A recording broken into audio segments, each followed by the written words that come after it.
Hello, everyone. Welcome to the Around the Big Ten podcast. I'm Marc Givler, joined as always by Chip Minnich. It's our week 2 preview. Not a lot of surprises week 1 in terms of outcomes of games. Some interesting individual performances, obviously, and a big one there for the Big Ten with Ohio State over Texas. This week, we're going to have another Big Ten SEC bragging rights type of game as Michigan heads to Oklahoma. Chip, we both paid pretty close attention, I think, to Michigan last week, just in terms of at least that first half before they put things away against New Mexico. This is an interesting game. Oklahoma's coming off a really tough year.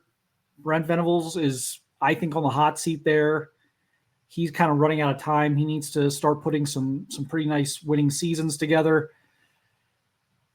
Where do you see this game being won or lost? I guess we'll start there. What are some of the keys that you think are going to reveal themselves in this game?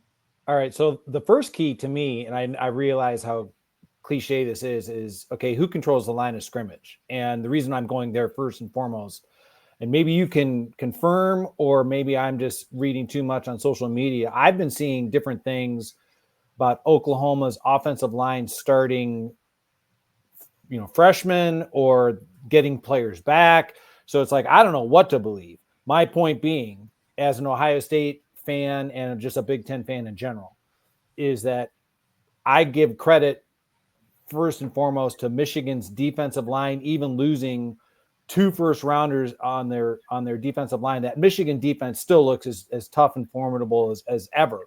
So my point being is that if I'm Oklahoma, is okay, can they establish and maintain the line of scrimmage when Oklahoma is on offense? John Mateer had a really good debut, but against Illinois State, all right, Michigan's a different beast altogether. So I would say first and foremost, that is where this game is going to be won or lost, is if Oklahoma can protect John Mateer. Can they not only allow him opportunity to throw the ball, but can they run effectively against what looks to be a really good Michigan defense?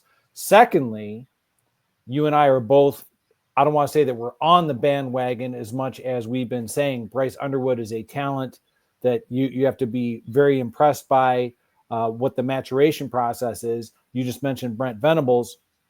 His background as a defensive coach. What kind of pressure, what kind of tricks do they have up their sleeve to kind of, I don't want to say stunt the growth, but confuse him to kind of, make things a little bit more complicated than what he experienced against New Mexico? And then I'm just going to say that the last thing, as I realize that Ohio State fans are still nursing the fact that they didn't get a night game. The Oklahoma fans, are they going to be out in full voice and throat, in terms of making things difficult? I think that, the home crowd factor can't be overlooked. So those would be the 3 things that I'm looking for when I'm sitting on my couch watching it on Saturday night.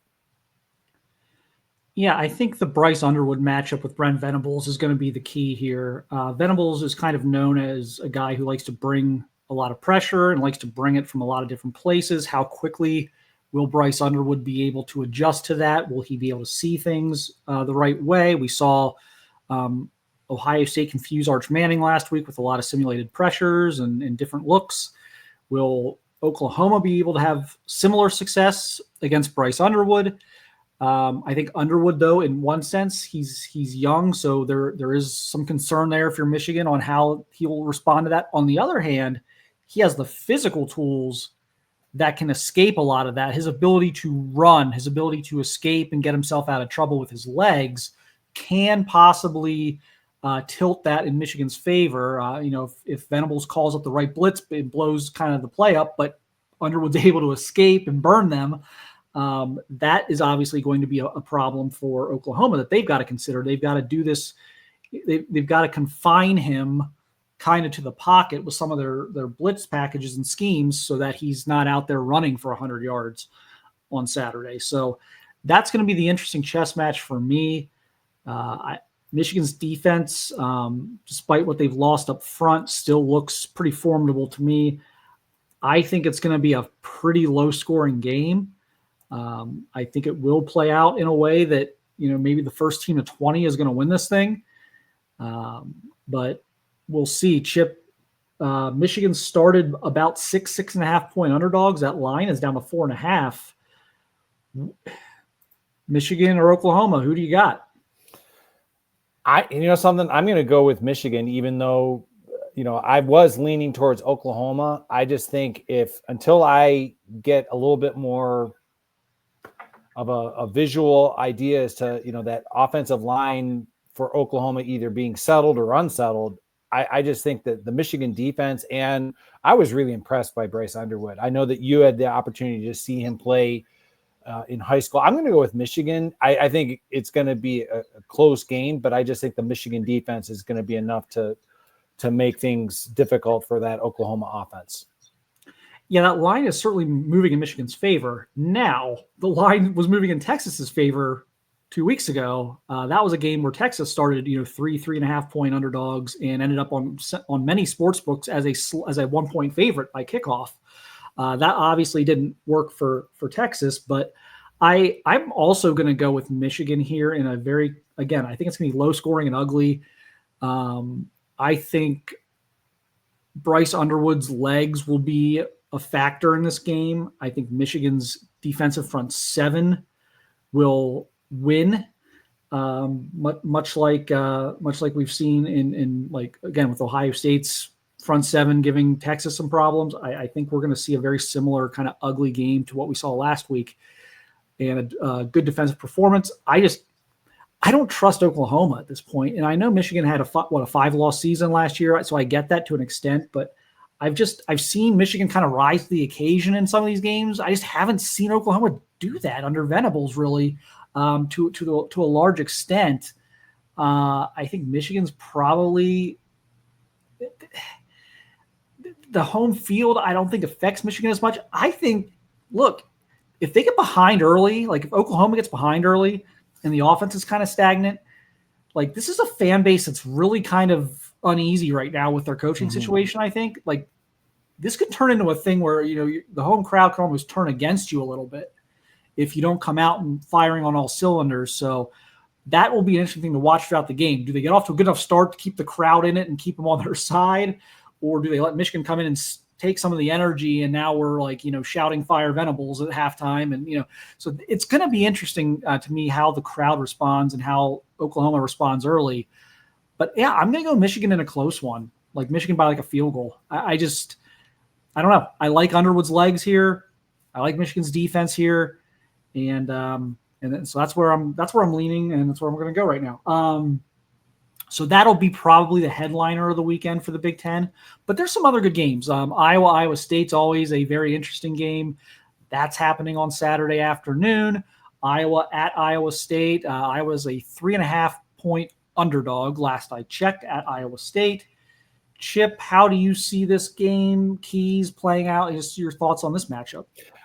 I've been impressed so far. I realized that Iowa State, their second game was against an FCS opponent, and that really didn't present too much of a challenge for them. But I've been impressed by the fact that they went overseas to Ireland, beat Kansas State, came back, unlike Kansas State, who looked sluggish, looked very dominant again against an FCS opponent. I'm like an Iowa State here. I realize that Iowa, that they're very excited about Marc Gronowski, and I'm not suggesting that they shouldn't be, but something about Iowa State. I think that this is the kind of game that they're going to be. I don't want to say that Iowa's not prepared for, but I just think Iowa State. It just seems like the Cyclones are. I'm going to go with them in this matchup. I agree. And I think that 3.5 point line is perfect. These games are always nuts. We're going to get some scoreagami, 25-22, 23-19, just a score that you would never even envision picking for a football game to end in, 23-22. How did this happen? How did we get here? Someone's probably going to be lining up for a 45-yard field goal at the end of the game to either win or tie. I just kind of feel like we've seen this movie 800 times. They always end the same, except for which team is on the deciding end of the kick. But yeah, I think Iowa State in a close one's probably the right call here.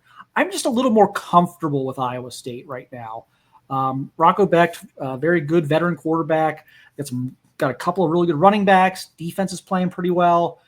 I think Iowa's defense will play well in this game. I think they got a lot of talent on defense.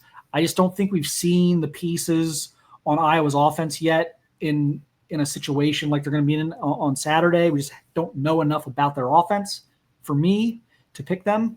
But I do think it's going to be very close, but I will also go with Iowa State here. I think Rocco Beck probably the difference in this game, but what Gronowski's going to be in. This is going to be a very interesting quarterback match. I think that's going to be a very big thing is, which quarterback not just protects the football. I mean, I know that's how these two teams kind of play, but like both these guys are athletic. Like who makes that big play? Like does Rocco Beck break a 50-yard run? Does Gronowski do something special? Like I think there's going to be a big play made by one of these quarterbacks late in the game that's going to decide this. Moving on. What else do we have? We have Illinois Duke, and this is, to me, a huge game for Illinois. The line makes no sense. It opened up like Illinois only a 2.5-point favorite at Duke. It has moved to 3.5. We'll see. A little bit of fishy line. Maybe not believing in the Illini yet on the road against a Duke team that's got some talent. Chip, they can't fall asleep at they have to win this game. Like if they want to be a playoff team, like we think they have a chance to be, they can't lose this one. No, I completely agree with you. I think if anything, one of the themes leading into the season from the national media was, all right, when it comes to Illinois, over fair or unfair, when it comes to expectations, it's when there are high expectations for Illinois, they traditionally have not realized those expectations. That it's been more of a disappointing. Whereas, okay, when you don't expect Illinois to do well, that they have risen above your expectations. So here is an opportunity for Bielema's team, Luke Altmaier, to go on the road to a good, I don't want to say great, but a good Duke team. Manny Diaz is he's a well-respected coach in terms of, for his defensive acumen. So you're precisely right. I think this is the game that Illinois needs to quiet the critics. It doesn't have to be pretty. I think Bielema would probably agree with that it doesn't have to, as long as we have one more point than the Blue Devils at the end of four quarters, that's all that matters. But this is something that Illinois needs to do. So I think I'm going to go with Illinois winning this one, but it may be kind of, something, that might be, I would say kind of like Trussell-esque in the sense of, all right, field position, defense, running the ball, controlling the clock. Not that there's anything wrong with that, but it might not be the most scintillating thing that you watch on Saturday afternoon. Yeah, I think the key for Duke or for Illinois is to corral Darian Mensah, the transfer quarterback for the Blue Devils. Sorry about that. To kind of quiet or keep him contained, keep him in the pocket. This is a guy who can beat you with his legs. He had about 380 yards last week. Duke people have been really high on him all offseason. He had a good showing in that opener. So they got to keep him contained defensively. I think that's going to be their big thing in this game. If they're able to do that and not let this thing get into the 30s, I think they want to keep this thing like, 24-21, 24-17, 21-17. I think they want to keep that. I don't think they want to get up into the 30s in this one. But I agree. I'm gonna put my faith in Illinois here. I think Bielema does a really good job of like playing disrespect cards and getting teams ready for these types of games where it's like, they don't really think we're gonna win. Everyone thinks we're a fraud. We're whatever. We're gonna prove people that we are a top 15 team. I think that will help this week in terms of his ability to motivate his teams over the years. And I have Illinois in a close one as well. But again, this is kind of like an early must-win for them. This would derail them. They have a really, I think, beneficial Big Ten schedule. That's very nice for them in terms of getting to like that 10-win mark they're going to need to get to have a chance to make the playoff. But they lose this one, a lot of that goes out the window. This has all been dependent upon them not losing anything in the non-league. So really big early season game there. And that'll be what I think that's a noon kick. So that'll be an interesting one as well. Another game that I find interesting that's kind of two teams in similar positions as a program right now, Michigan State and Boston College. Both programs, second-year coaches, trying to elevate themselves, trying to rebuild things. One of those programs is going to be very happy on Saturday after kind of walking out, kind of being 2-0 or whatever. Chip, how do you view this matchup? And Michigan State looked pretty good last week. Do you see that carrying over, or was that maybe more of a thing on the competition? I definitely think it was a byproduct of the competition, but I also want to give credit to Aiden Childs. I thought that he showed maturity, the physical talents there. I agree with you. I think both coaches are looking at this as I'm just going to use the term like as a barometer. Okay, where are we in our growth and our maturity? That when it comes to Bill O'Brien, he's trying to mold that team into the kind of the image of what he wants Boston College to be. By the same token, I think Michigan State is definitely there. I'm going to go with the Spartans simply because of the fact that not only what I saw last year, I think Michigan State had Boston College on the ropes and they let them get away. And I think that that's in the back of their mind. I just think the messaging from the coaches is, okay, we can not only play with these guys, but we can beat these guys. The fact that it's home, I think it's going to be close because I think both programs are on the upswing, but I'm going to go with Sparty here. Yeah, another close one for me. I'm going to also go with Sparty. 4.5-point favorites as we sit here right now recording at home against BC, obviously. I like Bill O'Brien as a coach, respect him a lot. I just think Michigan State's got a little more talent. Like that quarterback, Aiden Childs, love the receivers they have. The defense is still kind of wait and see, but it looked better last weekend. We'll see. That's got obviously the competition's about to go up, so we'll see if that continues. But I just like Sparty's firepower. I think they've got more firepower than Boston College, and I think that's going to be a big difference in the game on Saturday night, as well as the home crowd, home environment, opportunity to go 2-0 and really kind of get their season off to a really nice start and build some momentum heading into the Big Ten play. Last game we're going to talk about individually, UCLA, not so good as we talked about earlier this week against Utah. It's a very good Utah team, but not competitive last week. Now they're at UNLV. They're only a 2.5-point favorite here. Boy, we talked about Illinois needing to beat Duke, but I would argue this is just as much not for playoff purposes, but UCLA cannot afford to lose this one, right? Right. I mean, you want to talk about must win, and that's pretty bold when you're talking about the second week of the season, but UCLA just to change the narrative. I mean, just the negativity and the just kind of like, did we really screw this up with the hiring of Deshaun Foster, which I don't think they did. I just think that it's definitely a work in progress, but this is the kind of game that UCLA needs to go on the road against Barry Odom's former team that obviously, there's still some talent there, but UCLA should be able to go, maybe not necessarily dominate, but win this game and just kind of catch their breath and be okay. We're heading in the right direction. So this is one of these games where I'm going to go with UCLA, but yeah, if UCLA doesn't win this one, look out, because full well that the critics are going to be out in full force for Deshaun Foster. Yeah, they got to win this one. I'm not sure they will. I'm picking UNLV. I did not like what I saw last week against Utah by any stretch of the imagination. UNLV, even with new coach, I thought they looked solid in the second half last week. Started to pick things up a little bit. They've got firepower offensively that I don't know that UCLA has right now, and they do run the ball well. They're tough. I think UNLV is going to pull an upset here. Chip, are you backing your boy Deshaun Foster? What do you think? I'm going, but my confidence is very shaky. It's very shaky, very, very shaky. That's not a ringing endorsement. It's not. I would say it's a tepid endorsement at best. Yeah, so. I thought we'd be more opposite on some of these, but this is the only game we have opposite picks. So that brings us to our last thing we got. We're going to do upset alert. As I said last week, we're going to do this every week.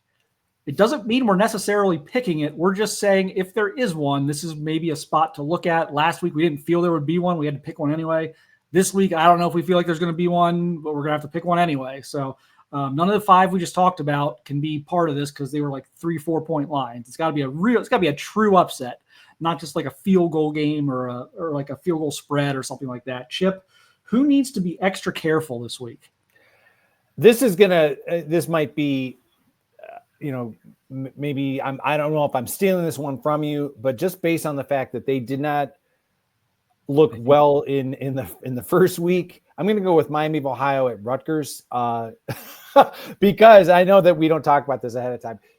Miami of Ohio, one of the things that was overlooked, I think, when I'm not saying by you or I, but just by the average college football fan, is that watching Rutgers in the spring, Greg Schiano made a point of saying, hey, we open up against the defending MAC champions, and then the very next week we're playing the MAC runner-up.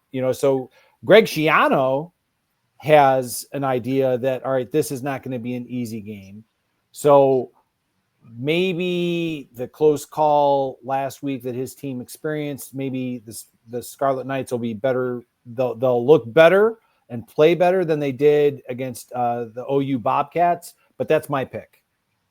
Yeah, I got to go with that too. Some of these other games are so absurd, like USC, it's a near 30-point home favorite. So is Nebraska. Like, there's just not a lot of room here. And you're right, Rutgers, it was their defense last week that concerned me. You can usually hang your hat on Rutgers playing pretty good defense. The offense and special teams had to save them last week. I don't think Miami of Ohio has quite as much firepower as OU, but they might have a better defense. I mean, they played Wisconsin very tough for a while last week. And so that's my, I don't know that I would pick Miami, Ohio to win this game, but if you're, again, upset alert, I think Rutgers needs to be very careful this week. I agree. What I want to see from Rutgers is their defense as bad as it looked last week? And is their offense as capable as it looked last week? That was a very weird, un-Rutgers-like thing to watch last week where the offense was bailing out the defense. It's usually been the other way around. They've struggled offensively under Schiano to struggle with quarterback play, with just making explosive plays, and they've always been, tough and physical on defense, and it just felt like it was the opposite of everything we've seen from them last week. So yes, I've got a Rutgers on upset alert as well. They need to be very careful there at home as just above a 2-touchdown favorite against Miami, Ohio. Chip, any parting thoughts on week 2, things you're looking forward to? Just the fact that, I know that the Michigan-Oklahoma game is going to be the one that's going to dominate the conversation around the Big Ten. It's kind of unfortunate for Michigan State and Boston College that it's at the same time frame, because it kind of is basically like stealing all of the hype and the oxygen from the room that the Spartans and Eagles game, probably would garner from Big Ten fans. But yeah, I'm just looking forward to another good week. I mean, I guess the fact that Oregon and Oklahoma State, that's one of those that if you want to call that another marquee game, that's fine. But, that one is going to be interesting to see how Oregon does. I fully expect Oregon to dominate. How effectively they dominate Oklahoma State is going to be interesting to see. Yeah, I've got an Oregon blowout in that one. They're like 4-touchdown favorites. They still might cover. Yeah. I just don't like what I've been seeing out of Oklahoma State. They weren't good against Tennessee Martin last week. Then they're starting quarterbacks out. Like this is a program that's kind of going in reverse right now. I'm looking forward to that Iowa State game. Like, I just picked Iowa State. I get it, but that game's always a coin flip. It's always like a last-second field goal. It's always a weird game. That would be. I guess if nothing else, I'm looking forward to learning more about Iowa. Mm-hmm. I think we're going to learn a lot more about Iowa this week, especially their offense. What do they really have there? So I'm looking forward to kind of figuring out, because I was one of my teams I think I had the widest spread for in terms of how they could do this year. Like I felt there was a path to them only winning 5 or 6 games because their schedule is pretty difficult. But I also felt there was a path for them to winning 8 or 9 games if their quarterback play and their offense is intact. So, yeah, I'm looking forward to learning a lot more about Iowa this weekend. But that'll do it for our week 2 preview, guys. Appreciate everyone watching and listening. We will talk to you again soon. Enjoy all the football this weekend.